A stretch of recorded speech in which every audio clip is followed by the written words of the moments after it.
Welcome to Wincinnati. Yes. Hello, world. We got a special show as always. TJ Houshmandzada, Jamaa Chase, Coach Jimmy Burrow. How do you balance being a professional athlete and family obligation? Need your top 5 Bengals of all time. All time, man. Yeah. Shock the world.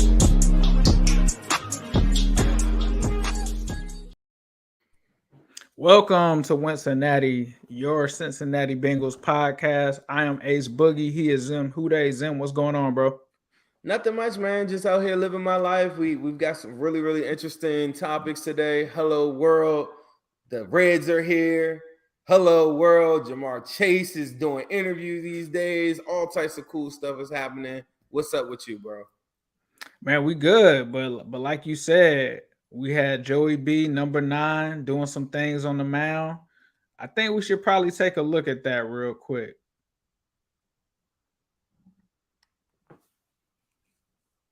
So we got Joey B with T. Higgins showing off the ball there. We got some other cool pictures that he has over there. And, of course, Zach Taylor and Joey B throwing out the first pitch. Let's run it back. We're going to run it back real quick. So if you're listening to this, we're showing Joe B throwing the first pitch out here. All right. Yes, sir. City of Cincinnati was happy about that one. Coach Taylor, you guys talked last show, like, shouldn't that be Jamar Chase catching it? I think Taylor just let him know, and he had some sauce on that dap there. And then, of course, our man T. Higgins, one of the other members of the Migos, the Offset Migo, Jamar taking Chase it in. Yeah.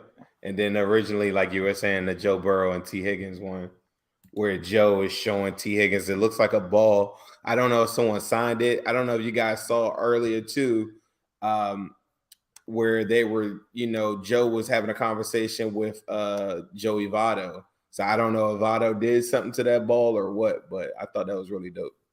Yeah, he just put some sauce on it. But we're so excited for today's show.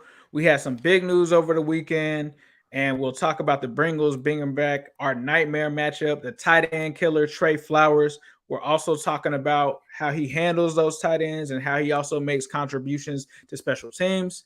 Plus, this time of the year, players are visiting teams. So we'll talk about our favorite prospects, some of the ones that have done some visits with Cincinnati, and then we'll do our due diligence on some of the comps that we like.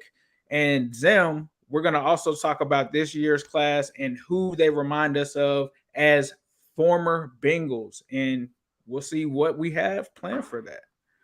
But unfortunately, there was some tragic news that happened over the weekend, and that struck the NFL family with former Ohio State and current Steelers quarterback Dwayne Haskins. He was struck by a truck in Florida and died, unfortunately, at the age of 24. Zim, what were your thoughts on that?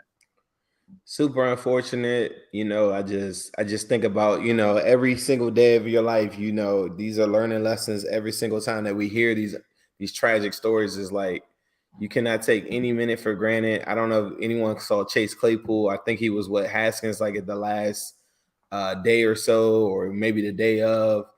And I mean, he was in tears. And, this is just beyond football to me. It's just like one of those things where I immediately just think about his family. And I mean, it really messed me up because, Haskins isn't a guy that I've always, sung the praises of or whatever, but like I've seen him in person, different things like that. For me to, like he's from where I'm from. So it's just a testament of like, you never know, don't care like how it happened. It's just super unfortunate. And that's all I could think about is like, I'm sending prayers out to his family because that's nothing that, I mean, and his like his wife, everything I've seen, like I've seen some of these people in person and stuff before. So I can't imagine what they're going through. So it's just a terrible thing. That's facts. Obviously, a lot of the people from Ohio are also familiar with him as he rose to prominence at the Ohio State University. Had Big Ten records as a redshirt sophomore. Obviously, beat out Joe Burrow for that spot there.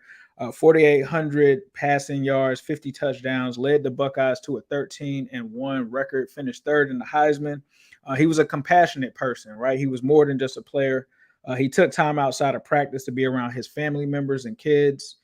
He also was really beloved by his teammates and just his family and people that admired his work ethic. So definitely going too soon, and definitely prayers, like you said, for his family for that tragic incident of the passing of Dwayne Haskins.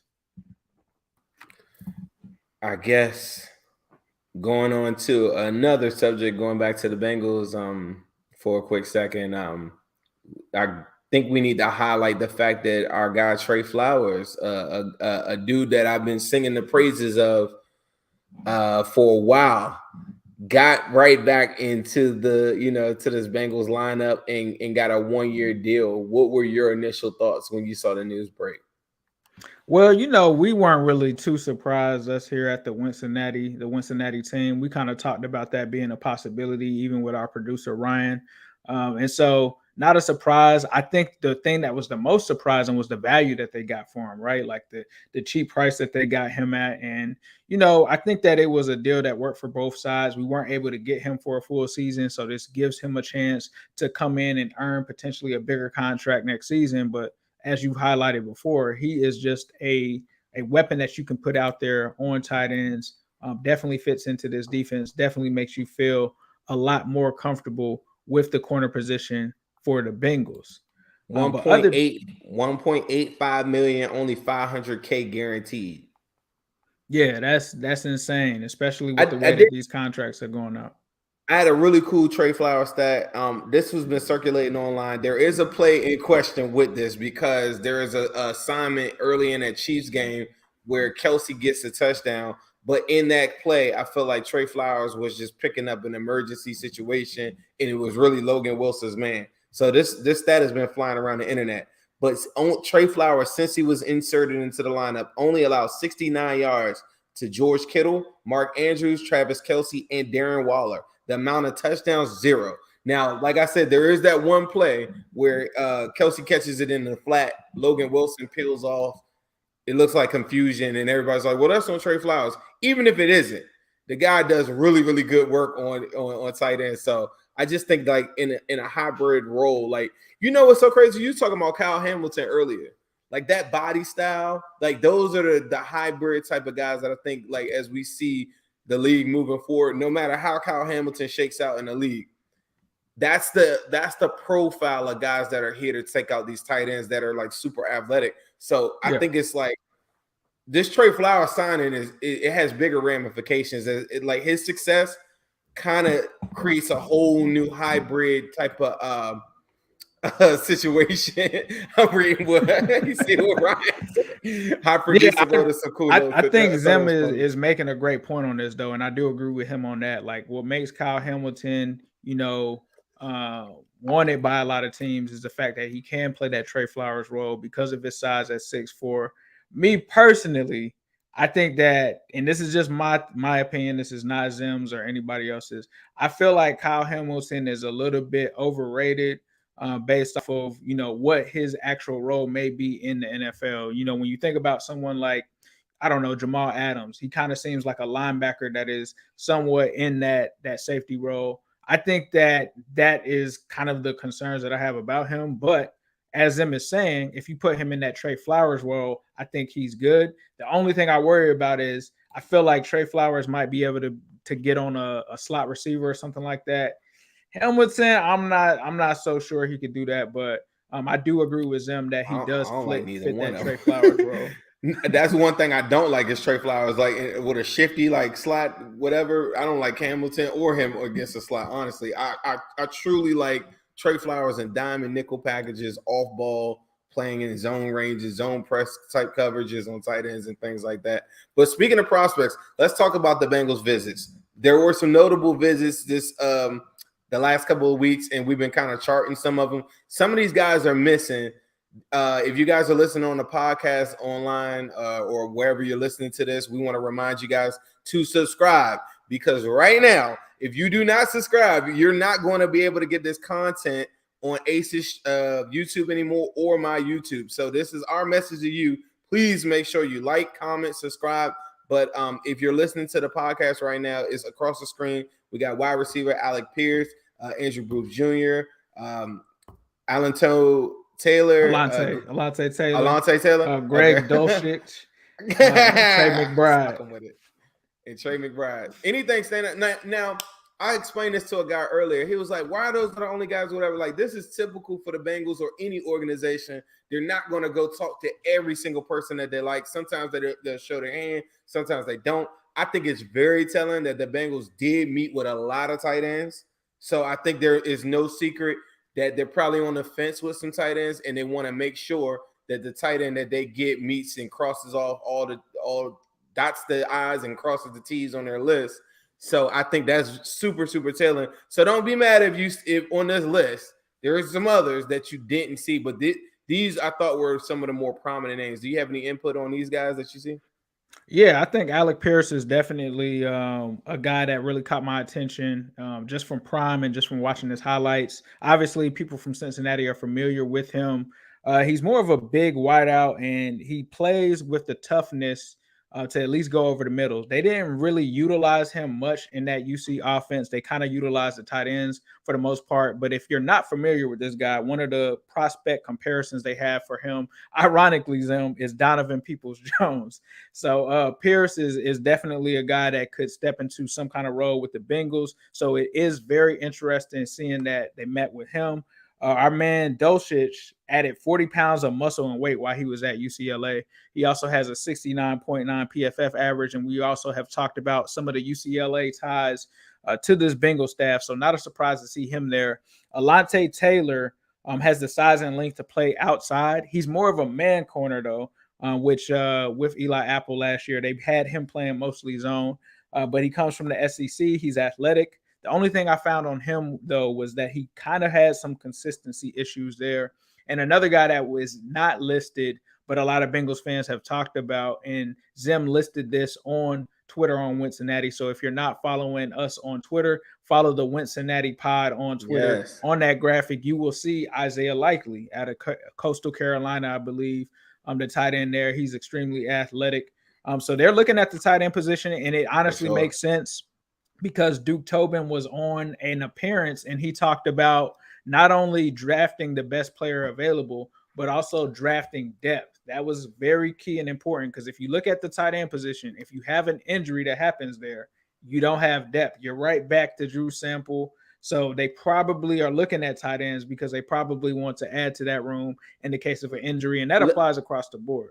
Let me ask you this, and I'll ask people in the chat this too. If you hadn't seen these guys, check them out, because Dulcich I think is a really good tight end. I think Trey McBride is a really good tight end. I think both of them as a prospect look better than CJ Uzomah, right?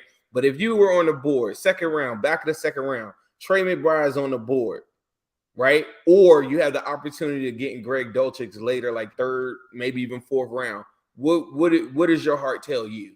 What would you do in that instance? So for me, I think Prime kind of says that they would look at McBride.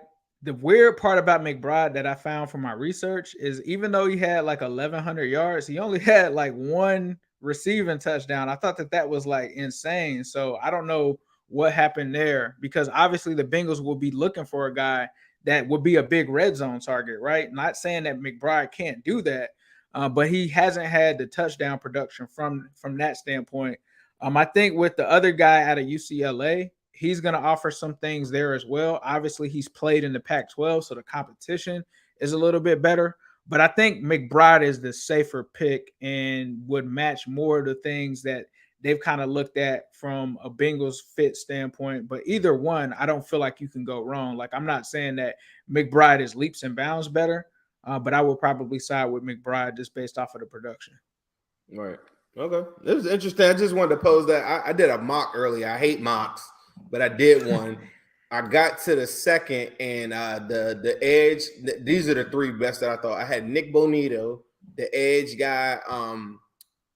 They got him classified as a linebacker, but they got why did somebody ask me that? Nick Bonito is one of them. Hold on, what did I have? I'm gonna make a graphic for this too. It was Nick Bonito, who I like a lot, and Travis Jones and Trey McBride. Those three were right there, and I was faced with a decision second round. And the reason why, what did you do though?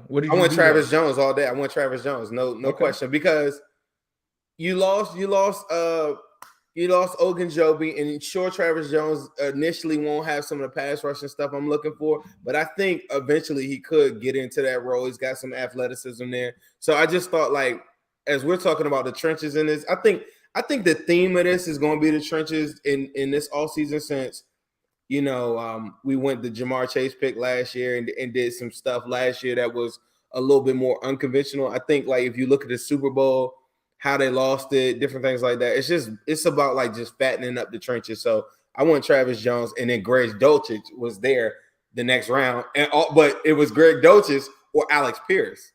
And and my boy Justin Ross. So I went Justin Ross. Okay, so. Justin Ross, that's a nice pick. Speaking of fattening up the trenches, the latest Bengal, La'el Collins, signed with us, as we know, but he also got a tattoo over the weekend. He got tatted up. He put that big tiger on him. I mean, he's an LSU Tiger. Now he's a Cincinnati Bengal Tiger. Any thoughts on the tattoo? Somebody told me, they said, bro, they think I need La'el Collins to come out and say this. I think the tattoo is fire. But the tattoo artist, if you go look at it on Instagram, I think the tattoo artist was tagging him to say, hey, this is somebody whose Bengals tattoo I just did. Not actually, this is like somebody. This is his actual tattoo. I could be wrong, but somebody said, man, on La'el Collins' left, on his left calf, he already has a tattoo. So how could that be a tattoo? That person could have been wrong. So I need La'el Collins to come out and La'el. You're gonna have to lift that leg up, man. We're gonna have to see. One of the first pressers that they do, that's the first thing. Somebody needs to say, let us see the new tat. But the tattoo is fire. If y'all haven't seen it, make sure you check that out. I posted on my Twitter. I was about to put it up there, but I couldn't find it. But you could Google it. I'm sure it'll pop right up. Nah, that's facts. So the other thing that happened recently is just as early as yesterday, our man Jamaa Chase was on I Am Athlete. What were your thoughts about some of his comments? He talked about not having a diet. He eats how he wants. He eats McDonald's. He talked. I hate that quote. That Ocho. Right. I hate that quote though, like, because in the context, he wasn't saying it like that. That's the thing about, like, we got to be careful. Like, I posted this on Facebook and it got me so mad because everybody on toxic Facebook, everybody was like, I mean, he's gonna fall off if he doesn't start eating right.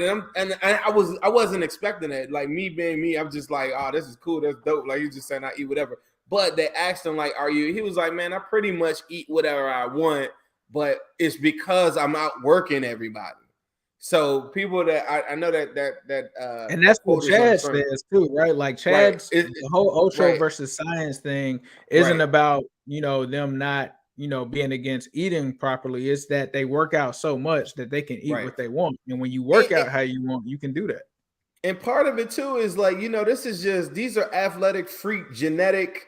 This is 0.213, percent of the United States. Like, there's only probably 500 people that ever lived that even have that body type of the millions and millions of, So this is a very unique question to somebody that doesn't live a normal life like us. So I mean, he's still young. Like most rookies, they don't get a chef or any of that until like year 2 or 3. Like when you talk to some of the best players, they never had a diet like their rookie year. Like it wasn't until later in their career that they were more aware of that stuff. So like you said, I don't think it should be held against him because he's still young. There's a lot of people in similar situations that are trying to figure out the diet and get a chef and stuff like that. Right now, his biggest concern is winning football games and stuff like that. Who gives a damn about whether he eats McDonald's right now or not? That kind of took off. Like, that took a bigger headline than what I ever thought it was. Because when I watched the whole entire interview. I probably didn't watch the last 10 minutes, but I watched pretty much every single. It's an hour and like 20 minutes. In that, I was just surprised the following day how many people were even gravitating to that comment versus the other comments like Chad and Pac-Man pretty much saying that the Bengals running north. I thought that would have took over. Yeah, it's almost like the Ravens and the Steelers. I know that they saw that. I'm gonna tell you another thing too. Jalen Waddle went viral on Twitter because of his comments about Flores and Tua. And so Jamar Chase, like outside of the like this diet thing, they didn't really have too much. Like it's just the Bengals community where we're highlighting the fact that Jamar Chase says that he wants to get a triple crown. If y'all don't know what a triple crown is, that's receptions, touchdowns, and yards. What Cooper Kupp just did. And the only reason why I think he would probably have a hard time doing that is because of the weapons on this team. It's like it's T. Higgins. Like in order to get a triple crown, I've said this all off season. It's no shot against Cooper Kupp. I think Cooper Kupp is one of the best route runners in all of football. I think Cooper Kupp is a super hard worker.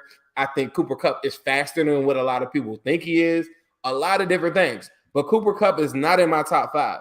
Cooper Kupp got all of these yards amassed because of the target share. He had 200 targets. Any season outside of this past season that he had, typical normal, target share, he had the numbers that Tyler Boyd had. That was 1,000-yard season prior to this season. Now we're suddenly supposed to say he's a top 5 wide receiver because Robert Woods goes down, OBJ can't find himself into the offense, and now he's a top 5 wide receiver. I just don't buy that. And I just think that goes hand in hand with Jamar Chase is saying about having a triple crown.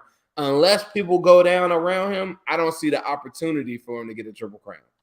Yeah, and I think just piggybacking off of that, like I think a lot of people take that the wrong way when you say it. It's not that you think that I want them Cooper to. Kupp isn't a good player, right? It's that sometimes when you're in that circumstance where you're a target monster and you don't have a T. Higgins and a Tyler Boyd on your team and a Jamar Chase taking away targets, then that can open it. I'll go as far as to say this. I think the triple crown is possible, and I'll tell you why.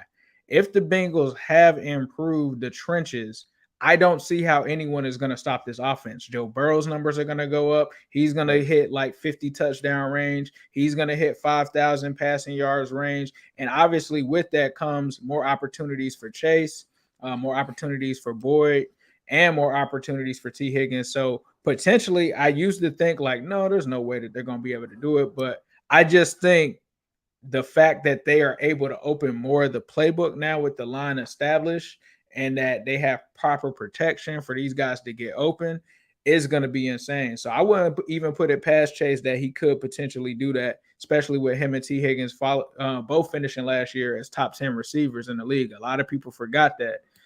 But other things that he talked about on there, you talked about the triple crown. Somebody else talked about how he was a running back and switched his position, right? Like that was pretty dope. He never wanted to go and play corner like that. It was just cool to he just said he's never backpedal. He almost admires the cornerback position because it's a tough position.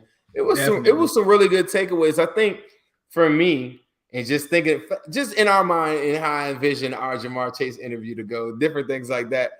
He's a tough guy, because he's so cool and calm and collect, and he's still got that boot, that Louisiana in him, like all the way. Where even when Chad was talking a lot of trash to him, it was kind of like, yeah, okay, like let's see. Like it wasn't like he's gonna give you too much, but I think the confidence is there. Everything about it, one of the biggest things. One of the biggest things, though, was he said that he was over the Super Bowl loss within 3 days. And I thought that was amazing for him to say. He's saying that now. And I like how they talked about, everybody keeps bringing up the Dan Marino thing, right? It's almost annoying. It's like Dan Marino said the same thing. And Dan he Marino was like, ain't do that his rookie year. He was so what? I'm young. I got Joe Burrow. We going to be back. And I love the confidence that he displayed there, because I hate that people have to reach and find that example to use with the Dan Marino thing. It's typical. Like I feel like people are going to say that stuff, like just like people will figure out any type of way that they could tell us that, prior to the season, it was like, oh, y'all gonna get Joe Burrow killed. Like it's kind of like those same people would say that. I just call it wishful thinking. Like anybody that says that has another motive. And I'm not saying that the guy that asked him that wants Jamar to fail. It's just that people are preconditioned to believe that the Bengals aren't going to go back and go do it. Like it was luck. They got all these calls, all these. So that's when you start thinking like that, you start hearing all these shows talking about, oh, the Bengals got these calls, or you go online, all that. Then the person now formulates a question like, oh, well, what happened to Dan Marino? But Jamar Chase and everybody is looking at it like, okay, what will make you all? This is how I think. What will make you all think that I wouldn't come back and do the same exact thing now that I do have an offensive line, that I fixed the one thing? So then the argument then is now, well, you know how hard it is. Y'all gonna have a target on your back. Think about it. The Bengals had a target on their back early in the season. I was in the spaces the other day, and a guy was like, y'all gonna get 100 and stuff. I'm like, you think that when we went and played the Chiefs and they had an 8-game winning streak and they was coming in there trying to get the number 1 seed, you thought that they wasn't out for blood then? Like, what do y'all think that we surprised teams by week 14, 15? So I just feel like it's two sides of thinking, and I think our fan base with the optimism that people like Joe Burrow, you know, pitching out, throwing out the first pitch today, I think it's changed a lot of people. I think some people are just every day in their life, that's just how they'll think, and I won't get I'm not thinking any of them dudes are going to get hurt. I'm thinking the Ravens going to come out there and be healthy, and I'm still going to smash them. Like, I'm not thinking that, like, I'm not banking on anybody getting hurt or they're not going to be able to replicate what they just did. I'm going to go off of what I know. Like, this dude is 21 years old, just turned 22. He made that very clear on the interview. And I just think he's got a lot of football ahead of him, and I think they're going to do some amazing things. I wasn't saying that I don't think he will get I'm saying he won't. I don't think that he will get the Triple Crown, but I just think that it's a harder road for him versus someone like, I don't know, like D-Hop, or somebody that I know is going to 100% get exponentially way more targets than whoever else is on the team. Like, I feel like if T. Higgins is open this upcoming season, he's going to get a lot of targets. There was a lot of people asking about the sling. A month ago, T showed up with the sling. I don't know if y'all remember, and I'm talking about T. Higgins now, before we go to the next thing. I know producers like, oh, let's go. But listen, T. Higgins was in a sling because y'all forget that he had the labrum issue. I don't know. Anytime you hurt your shoulder and do that, they consider it like a torn labrum. So whatever you want to do, whether it's a condition where it's preventive measures or whatever, T. Higgins had that surgery done about a month ago. I don't know if y'all saw him at a summer camp. Was the first time he showed up with it. But ever since then, he's been saying that he's going to be ready for training camp. So a lot of people were like, what the heck is going on with that? But the one thing I do know what the heck is going on is Midwest Barbecue. Ain't no slings over there. Ain't nobody getting held up over there. We had a lot of people over the week tell us how good Midwest Barbecue was, and they're not injured. They're running on full cylinders over there. Facts. Definitely visit Midwest Best Barbecue and Creamery, and Jamar Chase, he can head down there and get as many Uno wings as he wants.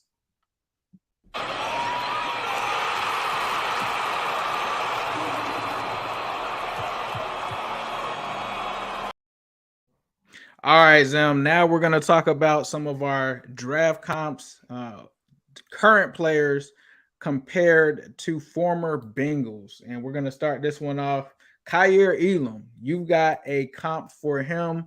Who is your comp for Kaiir Elam, and why is it that? I thought he reminded me a lot of Drake Kirkpatrick. So same body length. I thought, like, I remember watching Dre at Alabama, and I thought, like, man, why does he grab sometimes when he doesn't really have to? I don't know if it's an awareness thing or whatever, but he kind of doesn't trust his technique at sometimes, and then he gets himself in some positions where he shouldn't be because he's always there. It was very, like, you would see. I think this narrative that Dre was getting cooked and all that stuff was overblown, where he got cooked like one or a couple times, and then it just like. That's I always say about that. Cornerback is like the hardest position. You get burnt one time. Look at Jalen Ramsey. Like, I don't think people are looking at Jalen Ramsey the exact same. Coming into that game, he was the best cornerback in football. You get burnt, you get a couple passes caught on you in the playoffs. He's suddenly not that, and that's the best corner. So Drake Kirkpatrick, I think, reminds me a lot of Elam a little bit, or Elam reminds me of Drake Kirkpatrick. That was one I thought where he's got all the tools to succeed. He'll be there. You're not going to outrun him. He's got the speed. He's got the length. Everything's there. But sometimes he doesn't trust his technique. Gets a little grabby. Yeah, for me, I'm going to go with Devontae Wyatt. And he really reminds me of Larry Ogunjobi, the 3-tech that we had there. Obviously, the massive dude coming out of Georgia. He's got the lateral quickness. The only red flag that people kind of have about him is the only 1 year of production. Before that, he was real average, but the production that he did have this season was extremely good. One thing that I think will draw him to the Bengals is not only his size, but as you guys know, the Bengals have drafted 9 players out of Georgia since Duke Tobin has taken over. I believe that's the most players that they've taken from any college. So you got to believe that potentially Devontae Wyatt, who's projected to go in the second, possibly third round, could be possibly in the conversation at 31, but they really like to take those guys in the third, second. I think the last time they did second, it was Right. Devin Steele. Right. But mostly it's the third and fourth round where they took former I Georgia Bulldog Geno Atkins. cannot think of a defensive tackle. I can't see them taking one in the first. I think they would trade out of the pick. If we get to close to pick 30, 31, and only like one quarterback or something crazy, like say Ritter, Corral, and like one other quarterback is there, I think the Bengals get out of the pick. I really do. I just I can't think see that them they would staying there. move back. They definitely wouldn't take him at 31. Like if they move I back just to the can't see it. second, maybe they did that with Devin Steele. Didn't work out. Typically, Right. it's worked out with the third and fourth rounders. But Zim, you got another comparison to the late Next. great Cedric Benson, Kenneth Yeah. Walker the third. Kenneth Walker to me is the best running back like in this draft to me. Running backs, you know how this goes. I think a little bit of if we're mind you, we're doing this comparison based off of Bengals players. There are a lot of running backs that Kenneth Walker reminds me of. Cedric Benson, maybe not as it's not a slam dunk comparison. That's why I said Cedric Benson with a little bit of Bernard Scott because he gets this habit of kind of running high a little bit. Like I remember how Bernard Scott was, not elite speed, but he has the power to get to where he wants to get to. Not overwhelmingly power, great body shape, everything like that. Everything about Kenneth Walker tells me that I think he's going to be really good in this league. I know the Bengals probably might be looking at a running back like later. I could see them doing that because I think that you want to have somebody that could, I know we're all on the Chris Evans train, but you need to have another insurance policy on top of that as well. Like no question. Facts. So speaking of insurance policies, another guy that I picked for the trenches is Jamari Salyer. I'm going to compare him to Quentin Spain. He's got a lot of those comparisons. The thing about him is that he's got that NFL caliber size and that length that you kind of look for, but he's also taking snaps at every single position on the offensive line. So if the Bengals are looking to add some depth there or a potential starter, this is a guy that can help them in that area, especially if Lyle Collins goes down, Lord forbid, or any of those guys on the line go down, Jonah, any of those guys. This is a guy that could step in potentially and fit the bill for them at that position. So I've got Jamari as that comparison. I've been seeing him mocked. If you guys haven't seen him a lot, he's been mocked to the Bengals a lot lately by big time pundits that I really trust too. So that's a name to keep your eye on. And that was one of the people, that I think the Bengals had a visit with. Yeah, I believe they met with him as well.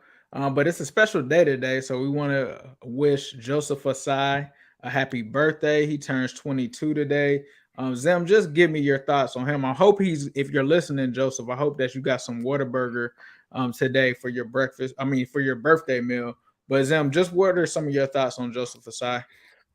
I think early on, I'm going to be real. I think early on, if you caught me before that preseason game last year, I was always the one that was saying like, bro, we need another edge guy. We need another edge guy because a lot of what he did kind of reminded me of what's the kid that we had from Texas as well that didn't pan out? Sean Porter? Nah, more recently. Recently, you're talking about Malik. Malik was a linebacker though. He wasn't. He was like an inside linebacker. He wasn't a Russian linebacker. But they drafted him to rush though. Well, what they thought he was. I remember you're talking about Malik Jefferson. All right. Well, Malik Jefferson wasn't a rusher though. He wasn't right. A rusher. But in this regard, Malik Jefferson and Osai, I thought both had question marks as far as how well they knew the game of football early on. And I don't know if we knew Joe because they're both like 1 year in. A lot of their profile was the same. And Malik Jefferson never caught on. Now, Osai preseason game, comes in, wrecks the game, goes against where, we think that it's amazing. I'm one of the rare people that aren't as crazy about this notion that Osai is going to come in and just dominate.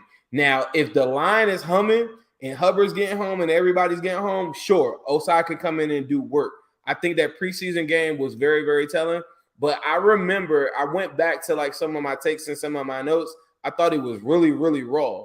And then before that game, I remember me saying like, man, we need to add like another edge, like guys telling me stuff from practice or whatever. And I'm like, man, we still. So I think that Osai is going to be really, really good, but he's not a guy that's going to be taking on no doubles. Like if the line isn't going crazy, like at some part of the season, I think they were doing really well, but most of the time, the line wasn't really performing like where I thought they needed to be on championship level football outside of Trey Hendrickson.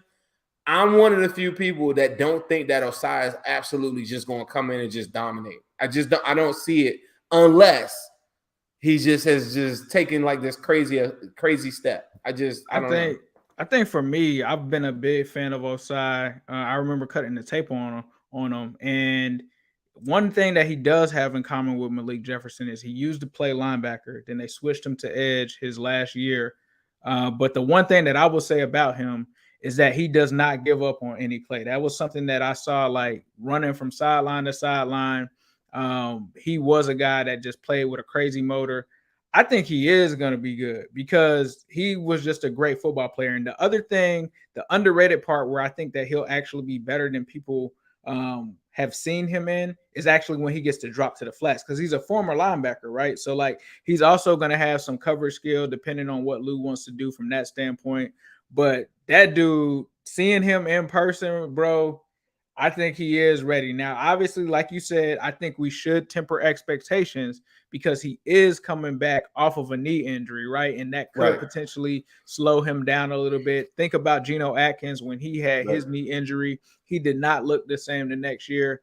But I do think that if he lives up to that billing and he comes back and he's playing like he was preseason week or preseason game one, that's going to be insane because him and Hendrickson were flying around. If you look at some of those clips, it's him and Hendrickson getting home. So those two together would be crazy. I want to make sure before somebody kills me later and when Osai starts to dominate, they're going to be like, Zim, you said it.